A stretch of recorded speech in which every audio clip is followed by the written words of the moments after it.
దేశ స్వాతంత్ర్యం కోసం పోరాడి జైళ్ల పాలైన మహానీయులను ప్రస్తుత కేంద్ర ప్రభుత్వ పాలకులు నిరంతరం అవమానిస్తూనే ఉన్నారు అని కేటీఆర్ మండిపడ్డారు. మనకు స్వాతంత్ర్యం వచ్చి 80 ఏళ్లు గడుస్తున్నా దేశంలో నీటి వనరులు సమృద్ధిగా ఉన్నప్పటికీ నేటికి అనేక రాష్ట్రాల్లో తాగునీటికి సాగునీటికి తీవ్ర కొరత వేధిస్తూనే ఉంది అని తెలిపారు.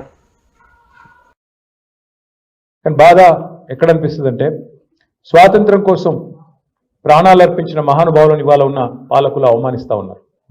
కానీ బాధ ఎక్కడ అనిపిస్తుందంటే స్వాతంత్ర్యం కోసం ప్రాణాలు అర్పించిన మహానుభావులను ఇవాళ ఉన్న పాలకులు అవమానిస్తూ ఉన్నారు. గాంధీ గారిని పట్టుకొని, మహాత్మా గాంధీని పట్టుకొని ప్రపంచమంతా ఆయనని, ఆయన గొప్పతనాన్ని, ఆయన పోరాటంలోని ఔన్నత్యాన్ని ఆయన మరణించిన 80 ఏళ్ల తర్వాత కూడా శ్లాఘిస్తూ ఉంటే, ఇవాళ భారతదేశంలో కేంద్ర ప్రభుత్వంలో ఉన్న పాలకులు మాత్రం తెల్లారి లేస్తే ఎట్లా గాంధీ గారిని అవమానించాలి, ఎట్లా గాంధీ గారిని చంపిన వెధవల్ని, టెర్రరిస్టులని ఎట్లా నెత్తిన పెట్టుకొని పూజించాలి అనే దిక్కుమాలిన భావదారిద్రపు పనులు ఇవాళ కూడా చేస్తూ ఉన్నారు. అట్లాగే Pandit Jawaharlal Nehru, first prime minister of India, ఆయనని ఇంకా ఈ రోజు కూడా అవమానిస్తూనే ఉంటారు. ఈ రకంగా స్వాతంత్రం కోసం పోరాడిన వాళ్ళు, ఏళ్లకేళ్ళు దశాబ్దాలు జైళ్లలో ఉన్న వాళ్ళని కూడా అవమానించడం అనేది ఏ రకంగా మంచిది ఆలోచన చేయాల్సిన అవసరం కూడా ఉంది. అట్లాగే స్వాతంత్రం కోసం పోరాడిన వారు ఎవరైనా సరే ఆ రోజు వారు ఆశించింది ఏంది? అందరూ బేసిక్స్, నీళ్లు. ఫర్ ఎగ్జాంపుల్ భారతదేశంలో కేసీఆర్ గారు ఎప్పుడు మనం భారత రాష్ట్ర సమితిగా పేరు మార్చుకున్నప్పుడు ఆ రోజు కేసీఆర్ గారు ఎందుకు మనం జాతీయ స్థాయిలో ఒక ప్రయత్నం చేయాలి అని చెబుతూ ఒక మాట చెప్పినారు. మీ అందరూ గుర్తుండాలి. భారతదేశంలో సమృద్ధిగా నీళ్లున్నాయి. అన్ని నదులు చూస్తే దాదాపు 70,000 టీఎంసీల నీళ్లు భారతదేశంలో ఉన్నాయి. ఇంటింటికి తాగునీళ్ళు ఇచ్చి ప్రతి ఎకరా భారతదేశంలో సాగుకు యోగ్యంగా ఉండే ప్రతి ఎకరానికి కూడా నీళ్లు ఇవ్వాలనుకుంటే కూడా కేవలం 40,000 టీఎంసీలు చాలు. అంటే ఇంకొక 30,000 టీఎంసీల నీళ్లు మనకు అదనంగా ఉంటాయి. కానీ 80 ఏళ్ళైనా నీటిని వాడుకునే తెలివి, నీటిని వినియోగించుకునే ఒక ఆలోచన, ఒక ప్రణాళిక, ఒక అవగాహన పాలకులకు లేకపోవడం నిజంగా బాధాకరం. ఇవాళ కరెంటు లేని ఊర్లు ఉన్నాయి. మరి కరెంటు లేదా దేశంలో అంటే కేసీఆర్ గారు ఎప్పుడు చెప్తా ఉన్నారు, దాదాపు 3 లక్షల మెగావాట్ల ఇన్స్టాల్డ్ కెపాసిటీ దేశంలో ఉంది. 24 గంటలు కరెంట్ ఇచ్చేంత కరెంటు మన దేశంలో ఉన్నది. కానీ గ్రిడ్ కనెక్టివిటీ లేదని, ఇంకోటి లేదని, పాలకుడికి మనసు లేదని ఇప్పటికి కూడా కరెంటు కోతలతో మహానగరాలు, హైదరాబాద్ లాంటి మహానగరాలు కూడా అల్లాడిపోతున్న పరిస్థితి. రాష్ట్ర వ్యాప్తంగా స్వాతంత్ర దినోత్సవ వేడుకలు ఘనంగా జరుగుతున్నాయి. ఇందులో భాగంగా హైదరాబాద్లోని చారిత్రాత్మక గోల్కొండ కోటలో నిర్వహించిన స్వాతంత్ర వేడుకలకు ముఖ్యమంత్రి రేవంత్ రెడ్డి నేతృత్వం వహించారు. జాతీయ జెండాను ఆవిష్కరించిన అనంతరం ఆయన ప్రసంగించారు.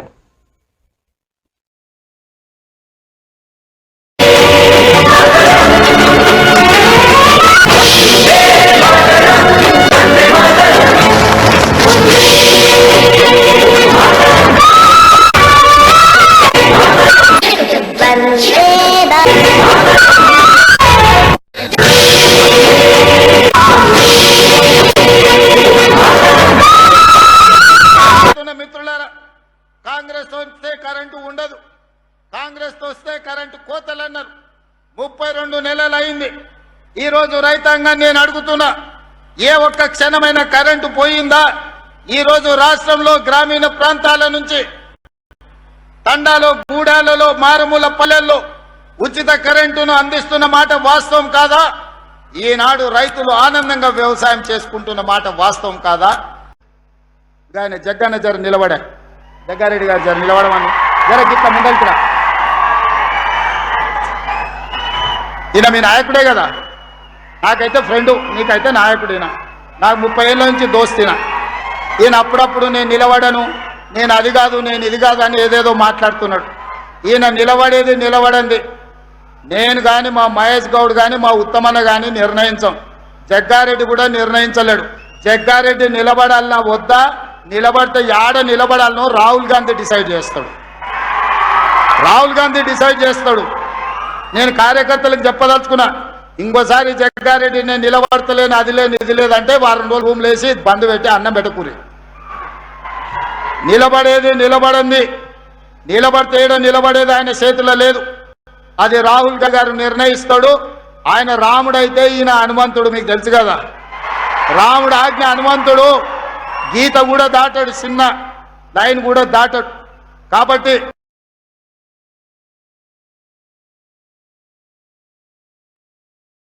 భారత 80వ స్వాతంత్ర దినోత్సవ వేడుకలను పురస్కరించుకుని బంజారా హిల్స్ లోని తెలంగాణ రక్షణ సేన రాష్ట్ర కార్యాలయంలో వేడుకలు ఘనంగా నిర్వహించబడ్డాయి.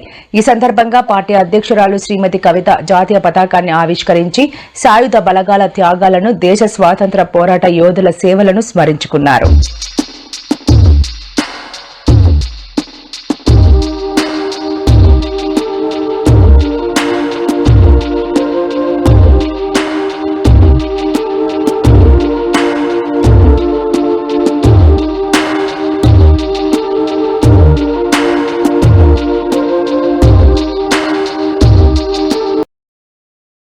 తిరుపతి జిల్లా పోలీస్ పరేడ్ గ్రౌండ్ లో ఘనంగా జరుగుతున్న 80వ స్వాతంత్ర దినోత్సవ వేడుకల్లో సడన్ గా అపశృతి చోటు చేసుకుంది.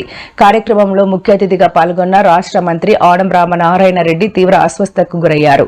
వేడుకల్లో భాగంగా ఆయన స్టేజీ పైన ప్రసంగిస్తూ మాట్లాడే క్రమంలోనే ఒక్కసారిగా స్పృహ తప్పి కుప్పకూలారు.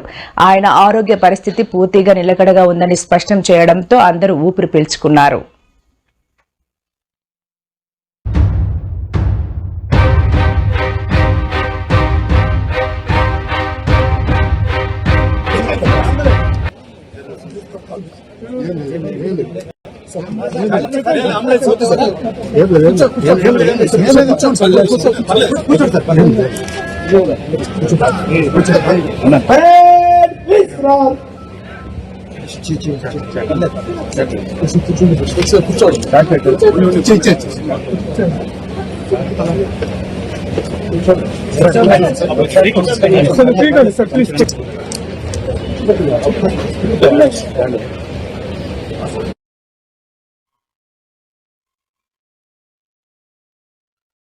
అమరావతి పరేడ్ గ్రౌండ్ లో నిర్వహించిన 80వ స్వాతంత్ర దినోత్సవంలో ముఖ్యమంత్రి చంద్రబాబు నాయుడు పాల్గొన్నారు. ఈ సందర్భంగా జాతీయ పతాకాన్ని ఎగరవేసి గౌరవ వందనం స్వీకరించారు. అనంతరం కార్యక్రమాన్ని ఉద్దేశించి ప్రసంగించారు.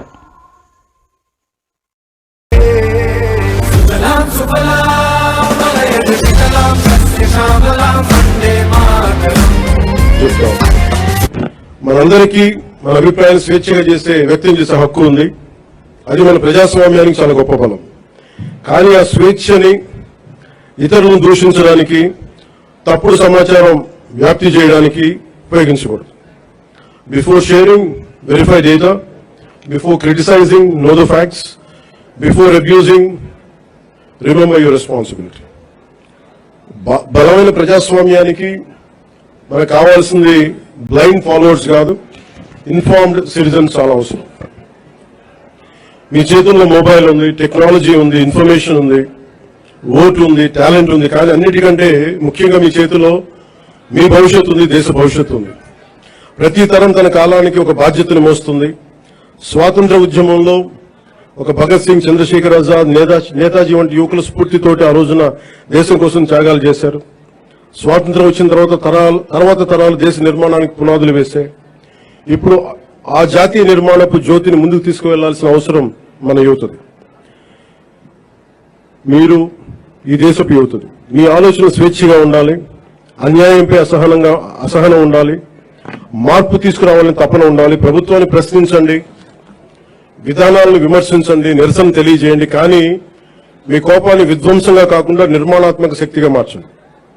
పోరాడే సమస్యలు నిజమైనవే కావచ్చు, కానీ వాటిని ఎవరు ఏ దిశలోకి తీసుకువెళ్తున్నారనేది ఆలోచించాలి. వ్యవస్థలో తప్పుంటే వ్యవస్థని ధ్వంసం చేయడం కాదు, వ్యవస్థని సరిచేయడం అంటే మనకు లక్ష్యం కావాలి. నేను కూడా ప్రజా సమస్యల కోసం అనేక ఉద్యమాలు చేశాను. కానీ ఎక్కడా కూడా ప్రజల ఆస్తుల్ని ధ్వంసం చేయడం కానీ, హింసకి దారి తీయడం కానీ, సమాజాన్ని విభజించడం ఎప్పుడు మార్పుకి మార్గం కాదనే ఆలోచన ఎప్పుడు దృష్టిలో పెట్టుకొని ఉద్యమాలు చేశాం.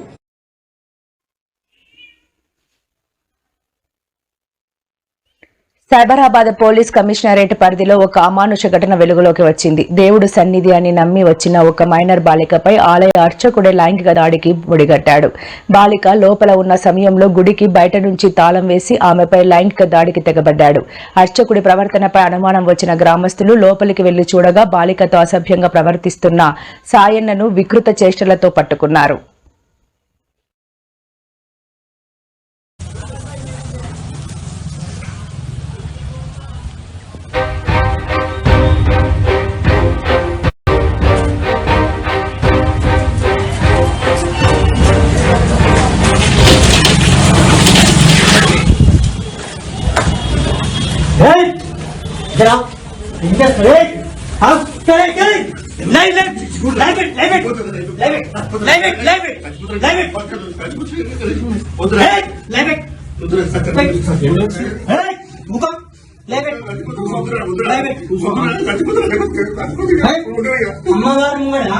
సిగ్గుశరం ఉన్నా తాత నీకు నీ అమ్మ నాకు చెప్తా ఇంకా